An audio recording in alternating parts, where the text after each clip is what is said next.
Bonsoir à tous, merci de nous retrouver pour le journal. Nous sommes lundi 18 juin et dans les titres de cette édition, les résultats des élections législatives. Dans l'Hérault, la gauche fait un carton. Dans le Gard, le candidat Front National Gilbert Collard domine la triangulaire de la deuxième circonscription. Le coup d'envoi du bac ce matin avec l'épreuve de philo dans l'académie de Montpellier. 26 839 lycéens passent l'examen. Et on terminera ce journal avec la plus grosse mêlée du monde. C'est le record contenté d'établir plus d'1 millier de personnes samedi au Pic Saint-Loup. Le Languedoc-Roussillon confirme donc son passage à gauche au lendemain du second tour des élections législatives. Le Parti socialiste envoie 18 députés à l'Assemblée nationale, son allié Europe Écologie Les Verts 2. La région qui compte à présent 2 élus UMP et un député Front National. L'UMP défait dans le Gard où le PS et Europe Écologie Les Verts l'emportent dans 5 circonscriptions sur 6, notamment à l'Est, sur la 4e où le socialiste Fabrice Verdier bat le député sortant et maire Max Roustan. Sur la 2e circonscription, le Front National a emporté l'une des 4 triangulaires du département. Les détails de ces résultats avec Olivier Roiron. Le Gard et ses 4 triangulaires, à commencer par la première circonscription où la socialiste Françoise Dumas s'impose face au sortant Nouveau Centre Yvan Lachaud. Le FN approche les 24%. Sur la 2e circonscription, l'un des 2 députés FN de l'Assemblée nationale est élu. Gilbert Collard approche les 43% devant le PS et l'UMP.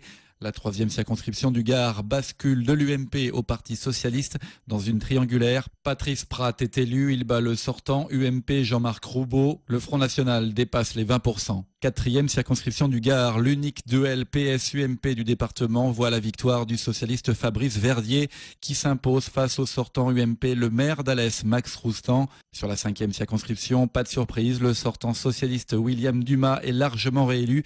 Il était opposé au Front National. Enfin, sur la 6e circonscription du Gard, l'écologiste Christophe Cavard entre à l'Assemblée nationale. Il offre un nouveau siège à Europe Écologie Les Verts. Il s'impose avec le soutien du Parti socialiste face à l'UMP Franck Proust et à la Front National, Sylvie Vignon. L'avocat médiatique Gilbert Collard, qui est donc l'un des 2 députés du Front National élu en France. Il a remporté la triangulaire sur la 2e circonscription du Gard avec 42,82% des suffrages exprimés, environ 600 voix de plus que la candidate socialiste Cathy Guillot qui a remporté 41,56% des votes. Défaite très nette en revanche d'Étienne Mouru. Le député UMP sortant se contente de 15,63% des suffrages exprimés. Un second tour sous haute tension dans cette circonscription. Franck Chassagnon. Hier soir, comme au premier tour, Gilbert Collard a pris ses quartiers dans un mas entre Vauvert et Saint-Gilles pour suivre l'avancée des résultats de ce dernier tour des législatives. Sur place, des dizaines de militants d'extrême droite et de nombreux journalistes. Il faut dire que cette circonscription gardoise a fait l'objet d'une attention particulière, surtout depuis que le candidat très médiatisé du FN a terminé premier dimanche dernier. Alors, si les premiers résultats donnaient la candidate PS, Cathy Guillot, devant... Cathy Guillot obtient 42,32% des voix, Gilbert Collard 41,93%. À 20h30, les résultats de Saint-Gilles tombent. 53,58% pour Gilbert Collard, 35,92% pour Cathy Guillot et 10,5% pour Étienne Mouru. La 2e circonscription du Gard bascule Front National. Il nous appartient maintenant d'œuvrer pour notre pays afin que celles et ceux qui sont issus de l'immigration et qui sont françaises et français comprennent que la haine n'est pas de notre côté. N'en déplaise à ceux qui ont les oreilles chastes, je vais aller leur casser les couilles. Vive la République, vive la France! Malgré la défaite, la candidate PS Cathy Guillot est accueillie par de nombreux militants. Elle termine seulement à 671 voix du candidat FN. Quand on tient des discours de haine, de repli, quand on montre du doigt, quand on stigmatise, et bien finalement on gagne.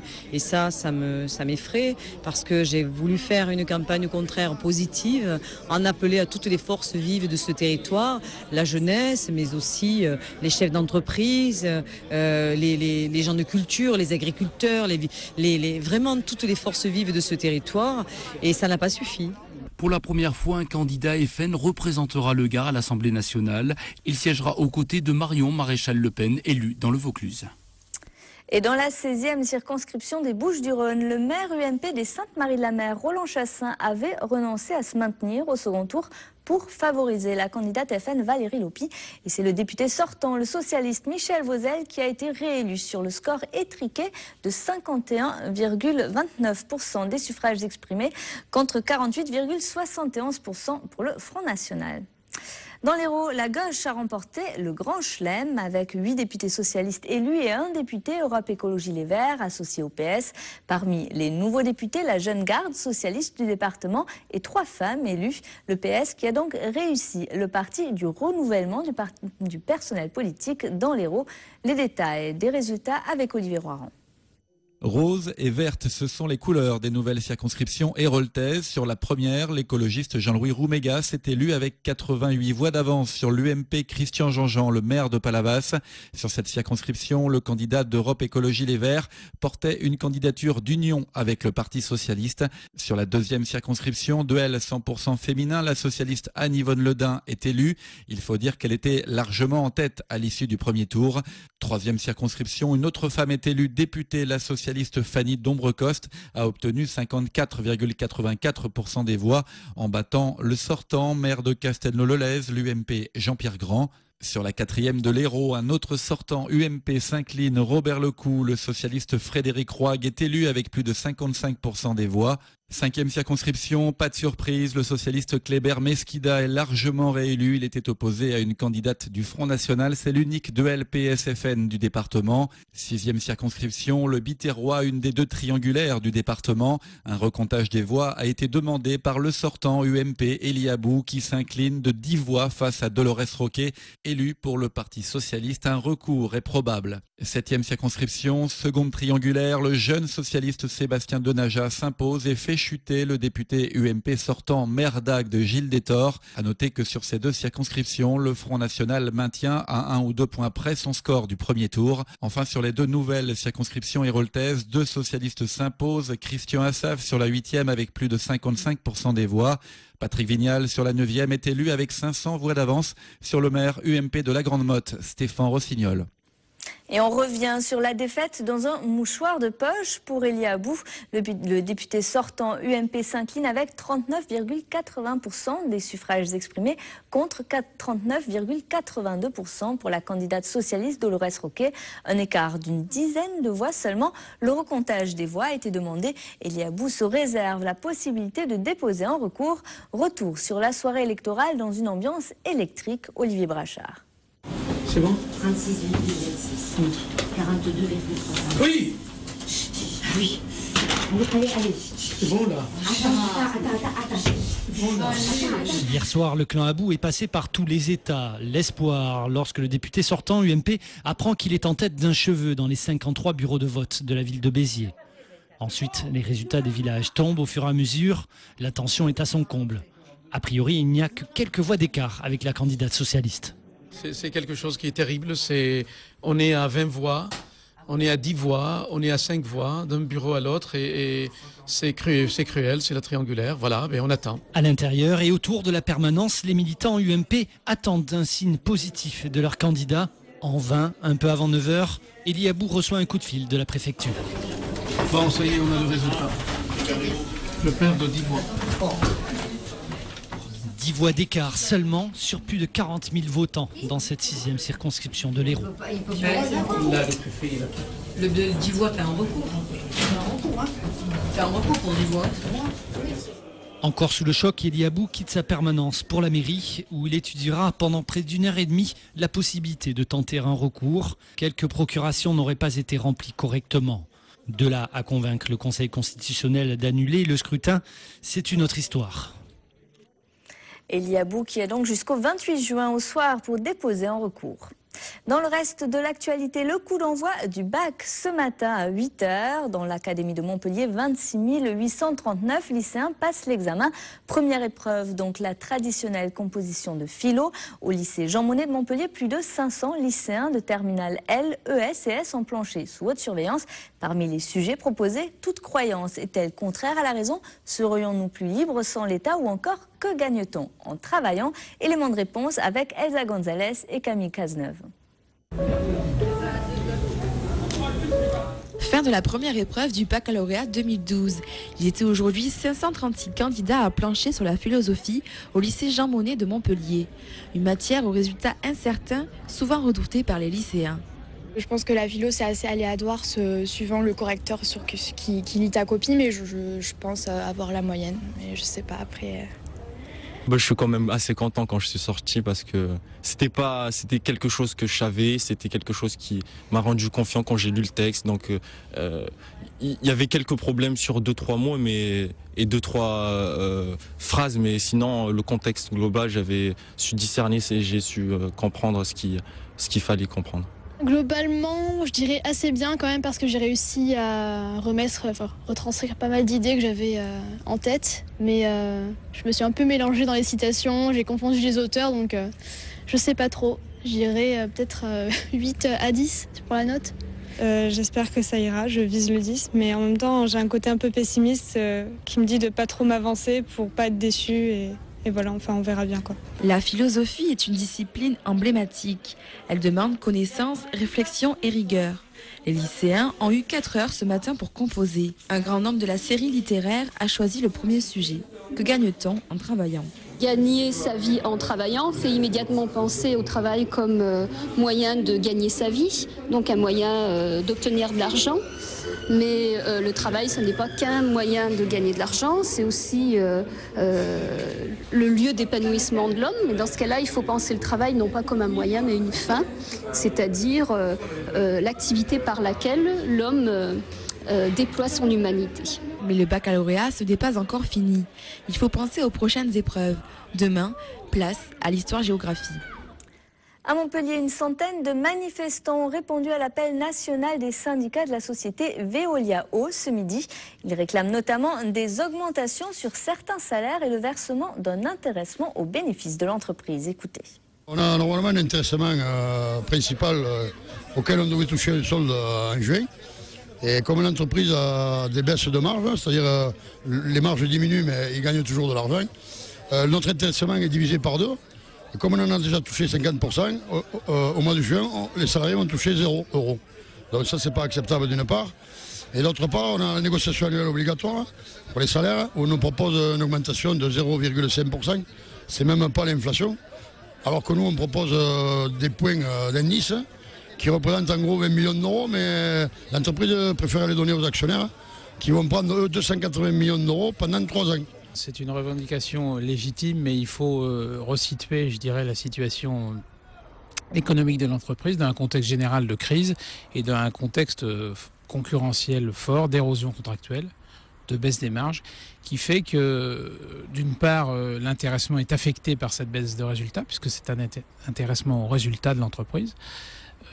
Mais pour mémoire, pour l'année 2011, l'intéressement distribué représente en moyenne 4% du salaire versé aux salariés.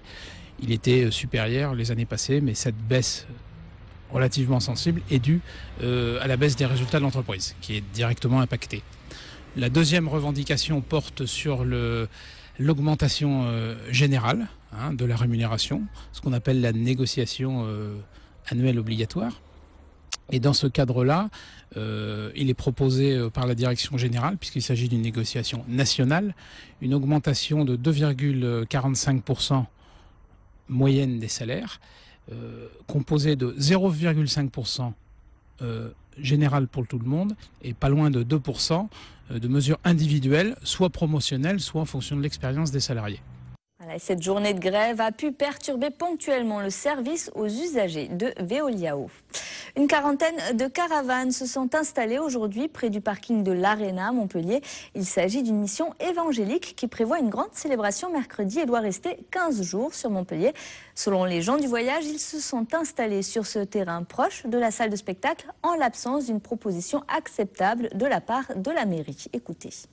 On a 230 églises en France et l'été, des missions comme nous, il y en a 110 qui tournent dans toute la France. On tourne pendant 2 mois et demi l'été. 6 mois à l'avance, on prévient les mairies qu'on arrive à telle date. On donne nos téléphones des serviteurs de Dieu responsables. Il y a des départements, ils prévoient des aires de grand passage pour nous. Et ici, ils ne l'ont pas fait. C'est pour ça qu'on a rentré. Voilà, c'est une mission évangélique, quoi. On prêche la parole de Dieu. Une installation qui ne devrait pas gêner les centaines de personnes attendues pour les concerts de Guns N' Roses ce soir et de Bruce Springsteen demain à 20h. Une affiche exceptionnelle pour laquelle les organisateurs conseillent tout de même aux spectateurs de préférer le tram à la voiture. Olivier Giroud plus que jamais sur le départ. Arsenal aurait fait une offre pour l'attaquant du MHSC. Pour rappel, la clause du meilleur buteur du championnat de Ligue 1 est établie à 16 millions d'euros. Et côté recrue, l'arrivée de l'Angevin Gaëtan Charbonnier est annoncée pour la fin de la semaine. Les footballeurs montpelliérains reprennent l'entraînement le 2 juillet. La défaite du Montpellier Water-Polo samedi soir en finale allée du championnat de France. Les nageurs montpelliérains battus 19-12 à Marseille. Un match accroché et une défaite d'autant plus douloureuse que le MWP a perdu son attaquant phare dans la bagarre. Mathieu Pesson, victime d'une triple fracture des côtes, ne sera pas dans le bassin pour la finale retour. Compte rendu de la rencontre par nos confrères de la chaîne Marseille. Regardez. Premier acte à Marseille pour la finale du championnat de France de water-polo où le CNM, septuple tenant du titre, recevait le Montpellier water-polo dans l'antre du bassin Pierre Garceau. Et première manche en faveur des Marseillais qui, s'ils ont mal débuté la rencontre, se sont finalement imposés aisément sur le score de 19-12. On a réussi en fin de deuxième période d'imposer notre rythme, mais c'est comme ça qu'on a réussi de gagner ce match et de marquer 19 buts. On n'a pas été dedans de la première minute à la dernière minute. On arrive quand même à mettre 12 buts. On va essayer de garder ça, je crois que c'est le seul truc de positif. Une première finale sous tension qui a tenu ses promesses malgré plusieurs expulsions et un blessé. Et la provoque, ce qui est un peu normal parce qu'on ne peut pas s'attendre à que du physique, c'est du physique. Maintenant, bon, il y a un moment de dégénérer comme ça, je suis un peu déçu, mais bon, c'est comme ça, c'est le water-polo. Quand tu perds ton meilleur joueur, au bout de la troisième fois qu'il se fait agresser, les deux premières sont vues par les arbitres puisqu'il y a exclusion. Et que la troisième fois, ils n'ont toujours pas compris. Je trouve ça un peu scandaleux. Une rencontre disputée qui annonce déjà la couleur du match retour. Je m'attends à une très grosse ambiance, sans doute 2500 personnes environ. Et ça va être beaucoup plus dur qu'ici. Il va falloir vraiment bien rentrer dans le match. Et après, si on réussit à être un peu devant, on va pouvoir un peu mieux gérer. Oui, on va être confiant. De toute façon, il va falloir qu'il aille chercher ce match. Et puis après, on verra comment ça va se passer la semaine prochaine. Et malgré la confiance, rien n'est encore joué de part et d'autre. En cas de victoire montpelliéraine samedi prochain, il faudrait même attendre jusqu'à dimanche et le match d'appui pour voir le champion de France sacré. Rendez-vous pour la finale retour du championnat de France de water-polo samedi à 19h, piscine à Trigone à Montpellier. Il suffit à Montpellier de remporter les 2 prochains matchs pour gagner. L'écart de points ne compte pas. Et pour terminer ce journal, je vous propose ces images de la plus grande mêlée de rugby au monde. Plus d'1 millier de personnes étaient sur le terrain de l'école de rugby du Pic Saint-Loup samedi à Saint-Clément-de-Rivière pour battre le record de cette plus grosse mêlée. Un record qui doit maintenant être homologué. Saint-Clément-de-Rivière succéderait ainsi à l'Angleterre et à l'Irlande dans le Guinness Book des records. C'est la fin de ce journal. Retour de l'actu demain dès 12h30 pour votre journal régional. Passez une excellente soirée sur TV Sud.